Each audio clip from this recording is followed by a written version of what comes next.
Saking grandenya nih novel, Quixote tuh jadi satu istilah baru, jadi quixotic kan kalau orang yang terlalu berhayal. Jadi kosakata baru. Jadi diksi. Pengarang besar Rusia ya, Fyodor Dostoevsky menyebutnya kata yang paling puncak dan paling luhur dari pemikiran manusia untuk karya Don Quixote ini. Selamat datang di Mapa, mari pada baca. Wih. Ini adalah podcast buku yang paling buku aja.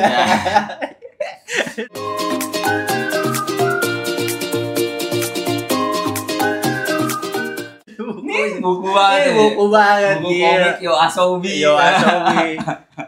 Taruh buku-buku pokoknya. Asli. Sebutin 3 lagu YOASOBI. Idol. Terus Biri-Biri. Sama aduh apa ya? Yurika.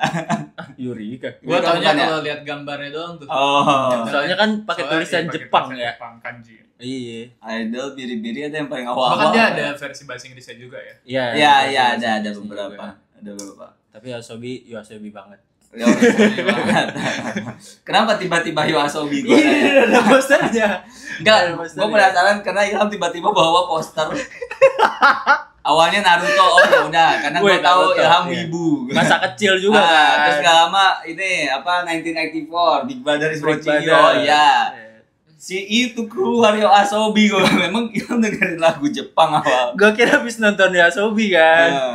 Jadi apa alasannya Ham? Gua dengerin. Oh. Gua kan ngepost tuh tahun lalu di Spotify Rap tahunan. Oh iya benar ada ya. YOASOBI. Terus Wah. kayaknya unik aja kalau kita mengenalkan YOASOBI kan. Yo, ayo nyanyi 1, 2, 3.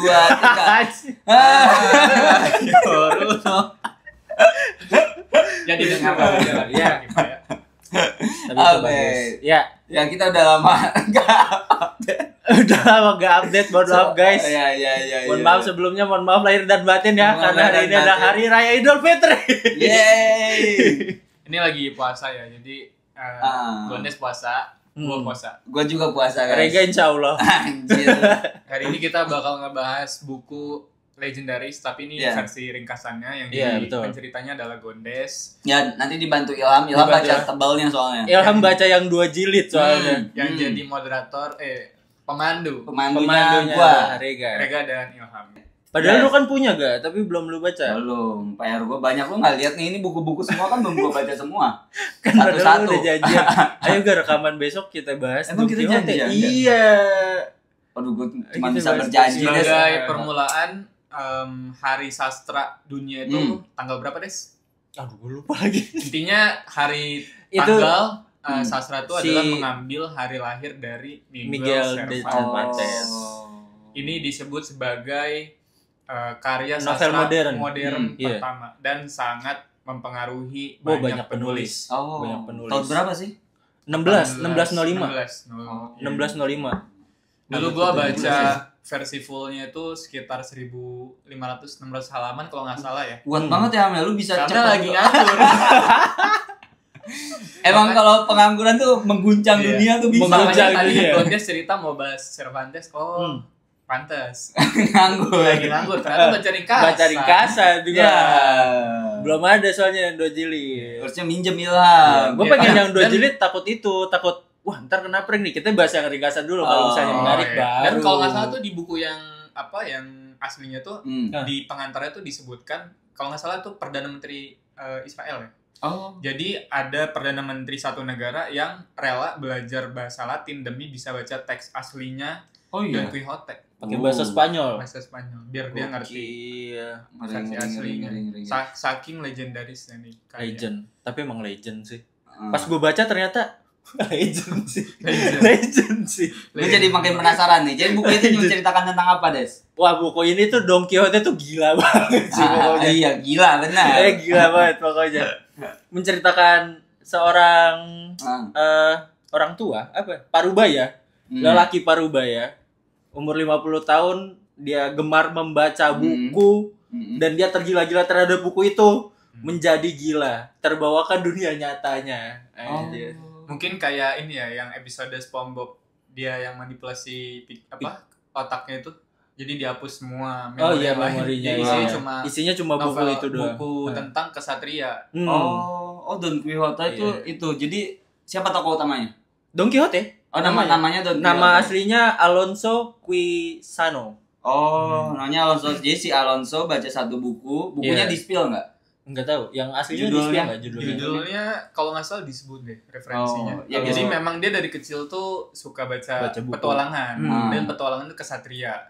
Nah, makanya di dalam universe-nya Don Quixote ini nanti ada kesatria, ada putri, ada kerajaan, ada monster, ada raksasa. Absurd dan gilanya adalah dia tuh orang biasa, gak?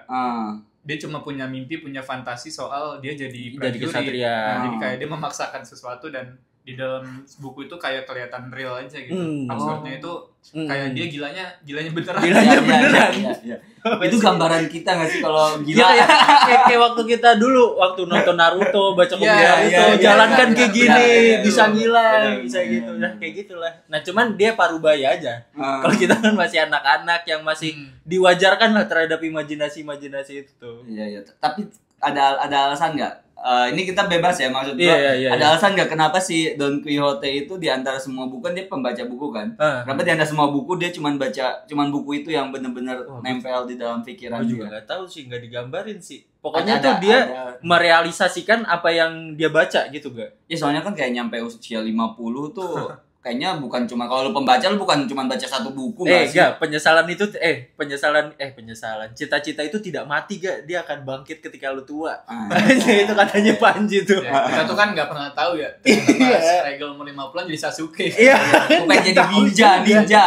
Nggak tahu juga obsesi kita kan. Oke. Ini menarik nih. Terus ada hal apa lagi yang diceritakan selain daripada si Don Quixote? Cerita-cerita petualangannya itu. Iya, emang semuanya tentang petualangannya si Don Quixote gak? Berarti perjalanan proses. Gue soalnya kayak gini, Bre. Kalau ini kan sebenarnya kalau misalnya kita tarik ceritanya kan hampir serupa dengan buku-buku kayak Tom Sawyer. Iya, kayak Tom Sawyer. Huckleberry Finn atau bukunya si siapa tuh, Paul Coelho tuh judulnya Alchemy itu kan. Maksudnya hampir serupa itu, tapi bedanya mereka tuh normal gitu. Jadi proses perjalanan itu tuh beneran terjadi. Proses perjalanan itu tuh proses belajar tokoh utama gitu. Nah, kalau ini proses belajarnya apa nih? Jadi tuh gua nggak tahu ya kenapa gua rasa kenapa ini legend banget ya. Karena ini tuh ada paradoks di situ gak. Jadi ada perbedaan gitu di antara kita tuh ngikutin jalur pikirannya Don Quixote yang penuh imajinasi kayak wah lihat di sana ada monster, di sana ada kesatria gitu. Sedangkan ada tokoh pembantunya nih, ada sidekicknya. Oh, dia punya sidekick. Punya sidekick, maksudnya ada tokoh pembantu. Iya, maksudnya ya ada tokoh. Iya, ada dua kayak Robinnya Batman. Iya, kan? Kayak Robinnya Batman, betul. Dan gila juga. Enggak. Nah, itu dia yang bikin seimbang itu kayak si Don Quixote ngelihat ini sebagai monster tapi si ini ngelihat enggak itu cuma ini doang gitu kayak. Kita tuh di antara bayang-bayang itu loh, gak? Dan ngebayangin itu buku aslinya tebalnya kan 1600 halaman. Dari halaman 1 sampai terakhir tuh ada kisah gilanya dia. Iya, itu adalah kisah gilanya. Ngebayangin kisah petualangan dia ngenaklukin berbagai kerajaan, halunya dia. Terus datang ke kastil. Tuan Putri, Tuan Putri Dulciana. Gue nggak tahu ya. Kenapa tuh bisa se-deep itu, dan gue makin yakin ternyata di balik cerita itu dan menjadi legend karena ternyata ini tuh satir, Bre. Satir di mana zaman ini kan 1605 kan banyak kesatria-kesatriaan, romantisme, kepahlawanan segala macam, dan dia tuh membuat ini tuh sebagai lelucon aja gitu kayak di zaman itu satria gagah banget sama dia tuh diberak-berakin gitu, ditai-taiin gitu. Apaan sih lu kesatria gitu-gitu. Bentuk satir di situ, terus antara realitas dan imajinasi, kesadaran dan kegilaan. Dulcinea del Toboso. Apa tuh? Siapa? Itu nama putrinya. Ada tapi emang ada tokohnya atau khayalannya si Don Quixote? Orangnya ada. Tapi dia namain sendiri itu Dulciana. Oh, aslinya bukan itu. Nama aslinya tuh Lorenza. Jadi tuh kayak penggambarannya aslinya dia adalah ibu-ibu gemuk yang sebenarnya nggak cakep. Tapi di dalam bayangan dan dialognya dia tuh seperti putri yang sangat jelita dari keturunan kerajaan yang bangsawan gitu. Oh, menarik. Tapi pertama kali lu tertarik buat baca buku ini dari mana, Des? Karena yang lu sebut kan lu harus baca Don Quixote nih. Iya, legend banget gini-gini. Gue coba beli yang ringkasannya. Ternyata gue jadi kepo, beneran kepo. Soalnya tuh di ringkasannya ini banyak plot hole-nya gitu. Maksudnya kenapa tiba-tiba begini, kenapa tiba-tiba begini. Iya, namanya ringkasan. Jadinya gue kepo. Iya, kisah Don Quixote itu juga dibuat ulang versi cerita anak. Jadi dia ada berapa seri gitu. Dan memang udah terkenal banget sih. Termasuk kayak tonggak sejarah di Indonesia belum novel. Masuk ya? Kayaknya udah deh. Ada. Tonggak sejarah dan termasuk yang paling dibanggakan sama bangsa Spanyol lah. Tapi ini kan buku lama ya. Terjemahannya bagus nggak? Lu pakai baca bahasa Indonesia juga kan? Iya. Tapi nggak masalah, maksud gue terjemahannya bagus. Bagus, menurut gue bagus. Oh iya, gue tetap bisa mengikuti universe-nya. Penerbitnya siapa, Mbak? Aduh, lupa lagi. Nah itu tuh teman-teman, terjemahannya bagus karena bagus. Enggak, sebenarnya karena tahun 1600 harusnya udah free publish. Apa? Searching. Terlah susah. Pokoknya bagus. Dan kita kasih tahu. Dan ini juga bagus juga sih menurut gua terjemahannya. Cuman emang karena ringkasan jadi ada plot hole-nya. Kalau gua yang versi gue yang paling ikonik tuh yang bagian ini pasti ya semua yang dia bertarung sama ini deh, kincir angin. Ya, ini ada di covernya. Oh, ada di covernya. Ada di covernya kincir angin. Jadi seakan-akan diceritakan tuh Don Quixote sedang berduel dengan kesatria besar, monster raksasa buat ngalahin dia, padahal itu adalah kincir angin. Tapi dia beneran berantem. Sampai luka-luka. Dan sampai saking grandenya nih novel, Quixote tuh jadi satu istilah baru, jadi quixotic kan kalau orang yang terlalu bahaya. Jadi kosakata baru. Jadi diksi. Sebenarnya ada penyakit serupa di Jepang istilahnya. Namanya Chuninbyo. Iya, di Jepang serius. Jadi orang di Jepang tuh anak-anak ataupun orang dewasa yang berperilaku wibu, yang benar-benar kayak lari kayak gini atau pura-pura berantem kayak ngeluarin payung tuh kayak ngejurus. Itu disebutnya Chuninbyo. Cuma kayak ada endingnya, Bre. Istilah Machiavellian. Nah, ini ada istilah quixotic dia kalau halu. Iya, halu. Kalau di Indonesia kan banyak ya yang kayak main tentara-tentaraan gitu kan.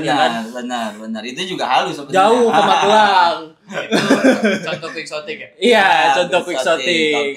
Oke. Tapi gue kan udah pensiun, kenapa sih masih jadi tentara aja gitu? Maksud gue. Kesana arahnya anjing. Gue ngajak kecil. Jangan lagi bertualang. Iya, sedang bertualang jadi main presiden-presidenan. Kalau lo bagaimana, Des? Yang ikonik. Yang ikonik tuh gue jujur pertama kali gue membaca ini tuh si Don Quixote adalah orang yang waras. Gue mengira kalau dunia ini yang aneh gitu. Terus setelah gue mengikuti sebenarnya siapa sih yang aneh, Don Quixote atau dunia ini? Ternyata gue yang baca yang aneh. Gue mengalami kejanggalan ketika bukunya Don Quixote, dia pulang habis luka-luka, habis ngelawan orang, dia pulang, bukunya dibakar sama keluarganya karena keluarganya kasihan gitu, prihatin. Anjir nih gara-gara buku ini. Dia tuh gila tuh gak yang gila-gila banget. Enggak yang maksudnya gila dalam artian gak yang nyampe dilepas di jalanan. Enggak, keluarganya prihatin. Keluarganya juga ketika di berpetualang, keluarganya juga nyariin kayak kemana nih 2 hari ini dia menghilang. Pergi kemana dia gitu. Ini dia pulang, bukunya dibakar.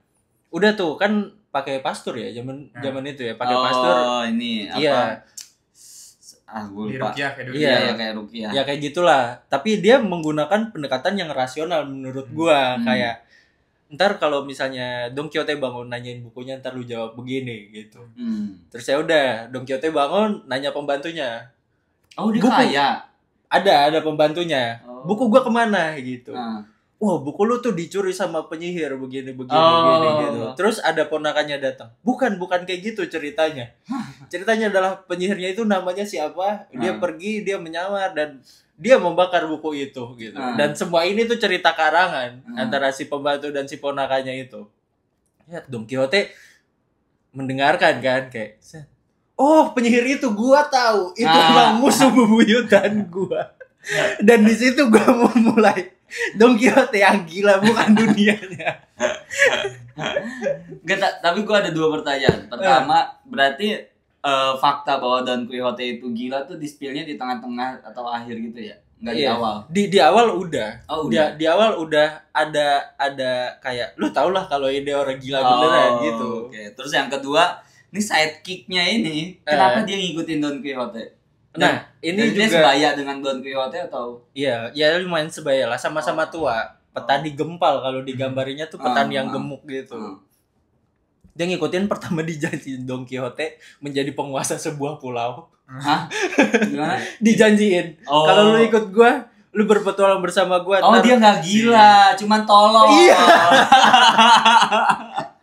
Dia percayaan sama semua kata-katanya Don Quixote. Ya, lucu sih. Iya sih.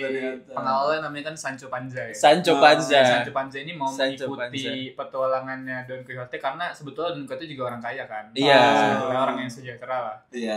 Makanya kalau dia ikut nanti bakal dihadiahkan sesuatu apalah. Karena dia juga orang miskin kan. Ya udah iya aja kayak kudanya ada nama kuda juga ya. Rocinante. Tapi dia bawa kuda. Bawa kuda. Nah, si lucunya ada si Sancho Panza nggak punya kuda. Dia naik keledai.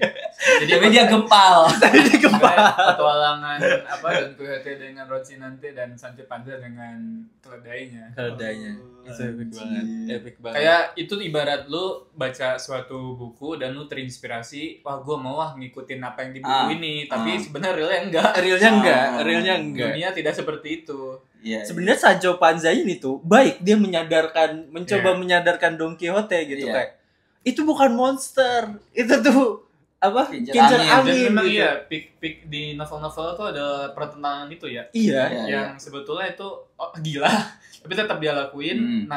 Si tokohnya percakapannya dibikin lu gila tuh, jangan lakuin ini, tapi dia tetap ngelakuin hal itu. Dan si Don Quixote karena si Sancho ini pembantunya kayak lu salah, yang bener gua. Kayak gitu kan. Sancho ini pembantu. Iya kan, dia suruh ngikutin. Kok kayak pembantu di rumah. Karena kan jadi pengikut. Anak buah. Jadi dia yang angkut-angkut barangnya. Iya, kayak gitu. Dan yang lucunya di sepanjang 1600 tuh adalah puja-pujian buat putrinya kan. Dulcinea. Padahal hasilnya nggak cakep. Tapi Don Quixote jatuh cinta, tergila-gila. Karena kalau kesatria harus punya putri, harus punya ratu. Jadi dia punya aturan sendiri ya. Melakukan fantasi terhadap perempuan ini. Jadi puji-pujian, terus majas-majas sama penggunaan kata itu yang sangat berlebihan lah dia buat kesatria yang tangguh, terus muji-muji kecantikan Dulcinea ini. Pertanyaan gue ada satu lagi, Bre. Apa? Ini terakhir mungkin dari gue. Ini kan kehidupan Don Quixote petualangannya gila ya. Maksud gue adalah dia membayangkan bagaimana ada orang parubaya usia 50-an tiba-tiba berantem sama kincir angin atau berantem sama kambing misalnya. Nah, lingkungan sekitarnya seperti apa? Lingkungannya tuh sadar gak? Sama kayak si Sancho sebenarnya. Nggak ada yang nggak gila, yang gila dia doang sebenarnya. Ya maksudnya tuh kayak lingkungannya menanggapi kegilaannya Don Quixote itu dengan kayak gimana gitu. Masa mereka cuma kayak lu gimana ya ngejelasinnya, kayak lu ngelihat orang di pinggir jalan, lu lewat nih, lu lihat di pinggir jalan terus nih orang ngoceng-ngoceng nggak jelas gitu. Lu nggak berani ngejudge kalau ini gila kan, soalnya lu nggak kenal. Kayak gitu kan. Kayak lu misalkan dia kan juga babak belur ya enggak? Jadi dia ada suatu ketika datang ke suatu nantang orang. Suatu apa namanya, bukan bar. Nantangin orang, dan karena orang udah gedek dan tahu dia gila, tapi tetap diladenin kan, tetap dilawan terus. Akhirnya babak belur dipukulin. Sama kayak kalau lu tiba-tiba keluar, lu ke warkop, lu nenteng samurai, lu seakan-akan lu aku adalah ninja gitu. Terus semua orang tahu ini orang gila. Gak diladenin awalnya. Terus karena lu tetap akhirnya udah dipukulin. Kayak gitu. Kayak gitu gak? Oke, menarik. Emang itu yang patut didapatkan oleh Don Quixote ya. Oke, gua rasa cukup ya, Des ya. Ada lagi? Mungkin kenapa bisa jadi legend antara tadi ya. Kalau kita bahas secara isi bukunya, secara value-nya, bukunya tuh ngajarin kita tentang banyak kayak loyalitasnya si Sancho, si bentuk kesatrianya. Sejujurnya si Don Quixote ini di dalam kegilaannya, dia tetap memandang tinggi manusia. Manusia tuh setara, kayak orang jelek ya dianggap tinggi gitu. Iya. Cuman jeleknya dia suzon aja, orang lewat dikira penjahat gitu aja. Ya, karena otaknya rusak. Iya, tapi ketika ada orang yang dirantai segala macam yang mana itu tahanan, si Don Quixote tuh dia nggak tega gitu. Kenapa lu kok dirantai gitu? Ayo, gue bebasin lu deh. Padahal itu tuh tahanan itu tuh penjahat gak? Saking baiknya dia, secara kemanusiaannya dia tinggi banget walaupun dia gila ya. Yang baik dianggap penjahat, yang jahat dianggap betul. Diselamatkan. Sebagai prajurit dia harus membela keadilan. Harus membela keadilan. Dan di situ terus antara realismenya si Sancho dan idealismenya si Don Quixote menurut gue itu bagus banget. Percampurannya itu. Dan kenapa bisa legend, dan ini pertama kali ada orang yang menuliskan kisah kayak dan si penulisnya secara sadar gak, jadi dalam setiap dia nggak lagi giting. enggak maksudnya kayak lu menuliskan sebuah dongeng kayak gue punya dongeng nih, nah namanya tuh Don Quixote, nah gitu kayak gitu. Jadi sudut pandang orang ketiga, jadi Don Quixote tetap menjadi Don Quixote, bukan aku. Sebagai penutup mengutip pengarang besar Rusia ya, Fyodor Dostoyevsky menyebutnya kata yang paling puncak dan paling luhur dari pemikiran manusia untuk karya Don Quixote ini.